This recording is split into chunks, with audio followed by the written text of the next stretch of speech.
How's it going, ladies and gentlemen? Laughing here, and today I'm talking about something that has now deeply affected me and my ability to get friends, and that is skill based matchmaking. It is something that the Call of Duty community as a whole has been kind of really talking about, especially with the newest Call of Duty release, Call of Duty Cold War. A lot of higher tier players and even more casual players are not super happy with the skill based matchmaking system in game, and it's actually brought up kind of a lot of conversations about that as well. But before I get into it, please hit that like button and subscribe to the channel for more content like this. It certainly helps me out and it would be much appreciated. In case you are unaware or you just kind of want a refresher, skill based matchmaking, all it really does is it does its best to place as many of the same skilled players in a match together. So, for instance, in Call of Duty, let's say you have a 1.2 KD, they are going to try to pair you with other players that have a KD all around there. And of course, there's various different factors with that as well. Might be your score per minute, how you're doing that day. Maybe the last game you absolutely dominated. Your average was like a 1.7, zero point 0.5 above where you usually are. Or maybe you really sucked last game and they're going to put you in a slightly easier lobby. But this has made a lot of fans of Call of Duty really, really angry. And I think I figured out why, specifically with the skilled based matchmaking. I don't think it's fully its fault, but I'll get into that a little bit later. But you might be asking, why do companies use this? And has it been in a bunch of other games before? And the answer is yes. Skill-based matchmaking has been around for a really long time, all the way back to like Halo 2 even. And a lot of games that a lot of like specifically like the Call of Duty fan base kind of rallies behind of like some of the best games ever made, like the Modern Warfare trilogy, Modern Warfare 1, Modern Warfare 2, and then Modern Warfare 3. They kind of uphold these games as, hey, these are like peak, like skill-based matchmaking games at the end of the day. Like, it wasn't that bad. You had like freaking pros absolutely poning noobs back in the day, and wasn't that bad. Whereas today, if you look up skill-based matchmaking, more than likely you're gonna find a lot of articles of pro players complaining about it and how that even though they're just trying to relax, they're not in like ranked lobbies or anything like that. It gets sweaty. They're forced to play at their peak, even though they're just trying to kind of relax. And even other players aren't necessarily pro, but maybe they're above average or what have you. A lot of them also feel like they're forced to consistently play at their best and not really relax, which a lot of players don't really like. That being said, I do think skill based matchmaking is actually fairly important, especially for these game makers, because at the end of the day, their whole plan, their whole goal is to have as many players play the game as long as possible. They want to retain those players, they want to keep those players playing ultimately. And so skill-based matchmaking is a good way to prevent a newer player or players that are not very good not getting curb stomped consistently by top tier pro level players. And to kind of back this up, this is actually from Vice.com here, and they were interviewing a developer that worked on multiple different games, Halo being one of them. And they say during Halo 5, we have tested both extremely loose and extremely tight matchmaking with both systems. I have seen zero evidence that matchmaking tightly on Halo 3 skill system leads to quitting. Menke said in an email. In addition, when I look at true skill 2 data, I see ample evidence that matchmaking more tightly on skill leads to significantly less quitting, 4 to 6 times less. And like I said, these companies, that is what they want. They don't want people to get upset with the game, be like, dude, every time I open this game, it's absolutely curb stomped, and try to never pick it up again. That's really bad for their bottom line. Obviously, the more players you have in a game, the more alive it is, the more money you make, which is really important to them. But one of the really big issues now with the skill-based matchmaking is how aggressive it has gotten. And it has led a lot of players really kind of upset with how the current state of it is now. I think the aggressiveness of the skill-based matchmaking thing is something I really want to focus on because there is in the community various perception that there hasn't always been skill-based matchmaking in these games. Kind of as an example here, this is from screenrant.com, and they kind of posted a tweet from Martin Donlin talking to Astonished Jack. They say, make fun COD and don't need skill-based matchmaking. COD 4, no SBMM. Revolutionary game. Modern Warfare 2, fans loved it, no SBMM. Modern Warfare 3, no SBMM, fun as F. Black Ops 2, no SBMM, amazing game. If you make the game good in the first place, it doesn't need SBMM. That's what ranked play is for. Hashtag SBMM, which of course means skilled-based matchmaking. And then Martin Donlin replied, they all had skilled-based matchmaking. And he also goes on to say, I wrote Black Ops 2 implementation. That's what's going on. And Astonished Jack replies back here, well, just from a player's perspective, the skill-based matchmaking in Modern Warfare was extreme, and I don't want a repeat of that. I played for hours upon end on the older CODs I listed, and even they all did include SBMM. It wasn't at all noticeable. And he says, perfectly valid viewpoint to have. Skill-based matchmaking is one of many, many tunable parameters in a matchmaking system. It's funny watching people talk about it like it's a big switch that can be turned on or off. So we kind of see both sides here. We have someone who is a streamer who plays a lot of Call of Duty and kind of talking about how it affects them, the fact that they don't really like it and the perception they have with it, and someone who's actually worked on some of these games saying like, hey, this is something that's been around for a while. Things have changed, but there is there isn't like a big switch that you just turn on and off. It is a tunable system. And continuing on with the article here, they say, despite the refusal to move by developers, several prominent members of the Call of Duty community continue to rally around their stance against skilled-based matchmaking. There's a rather resilient message being copied by those against it and those who see it as a meme that states that those that like it lack work ethic and confidence. Others are complaining that highly skilled players will lose several rounds on purpose only to turn around and decimate a lobby of weaker players, or that players will be sweating, putting effort in casual game modes and make them less fun in the process. It's a complicated issue, even if it has become overblown in this instance. And one thing a lot of these higher skilled players bring up is the fact there's two different lobbies within multiplayer. It was in Halo 3, it's in the current Call of Duty as well, Cold War, and that is you have two different matchmaking. You have ranked and unranked.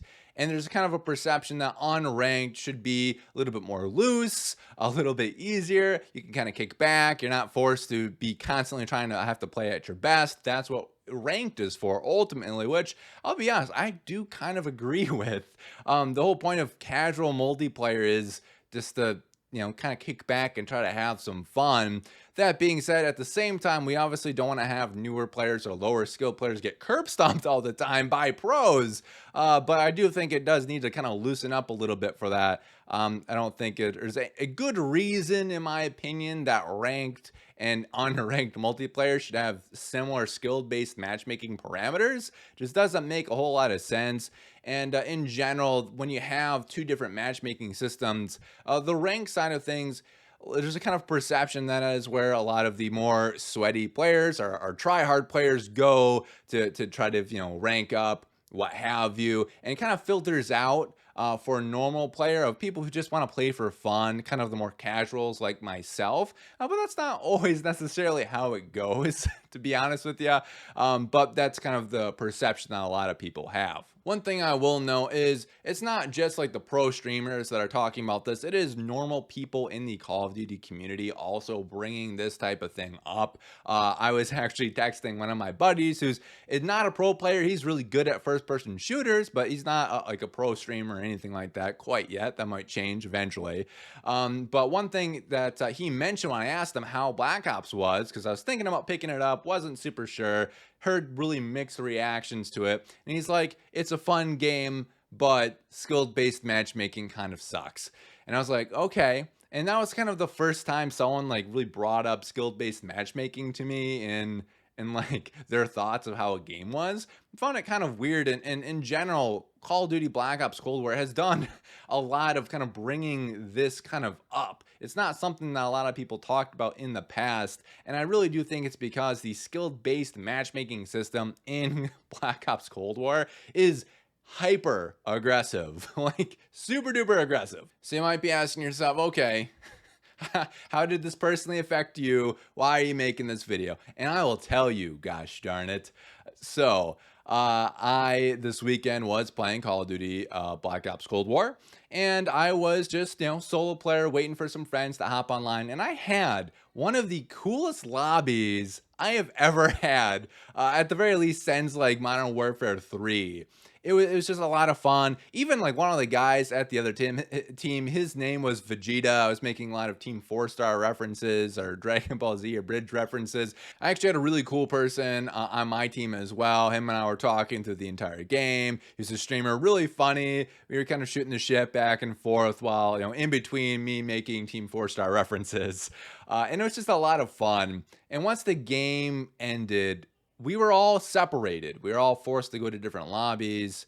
And it kind of dawned on me, the biggest negative for current day skill-based matchmaking system is you really can't make friends like you used to. I think a big reason of the big shift that has happened in these games over the years is it went from actual like lobby being ranked to more individual personal ranked. So back in the day, you would hop on, you would enter a lobby, and they would match that lobby up to your rank, whether you're actually playing ranked or unranked. So once again, you're with players that are within a similar KD or however they're doing that day, what have you. But when that game ended, you guys could all play together still. Maybe they would kind of move someone over to a different team to try to, make it a little bit more even of a game. But ultimately, you could play with that same group of people for a long time unless someone left. Nowadays, that's just not the case. If you are really good in a match, they're going to bump you up to that next hardest lobby. They're going to do it. If you really suck, they might drop you down depending on kind of where you are in the day. And if you're just kind of in the middle, they might actually keep you there. But either way, all these other players that you're playing with, they're all going separate ways now. And so my solution to kind of fixing this issue, because I do think it's kind of sad that they're really kind of splitting up potential friends. I know that sounds really corny, but I do think it's true. They're splitting up potential friends in these games now, and I think it does really hurt the community, and it's at a really hard time for a lot of people as well with everything that happened in the last year with the pandemic and everything. A lot more people are kind of craving that community feeling, trying to make friends, trying to talk to more people, because we've all been kind of stuffed in our houses for a really long time, and Call of Duty is not going along with that at all. It's quite the opposite. They're making it much harder for you to connect, to get into the community, and make new friends, which I really think is quite a travesty. That's a big part of my positive experiences with gaming throughout the years, is meeting cool people, talking to cool people, making new friends, what have you. That's a big reason why I've maintained being a gamer over these few years. And it's kind of a real shame. The good news is I don't think that this is something that's not fixable. I think that this could be easily fixed, and all they need to do is tune back the aggressiveness of unranked lobbies. Keep the lobbies together. If someone wants to leave the game because they're getting curb stomped, they want to go do something else, let them. But the players that want to keep playing together, let them keep playing together. I feel like so gone are the days where, someone on the other team would be pissing you off the entire match. At the end of it, you'd be like, dude, screw you, you're an asshole.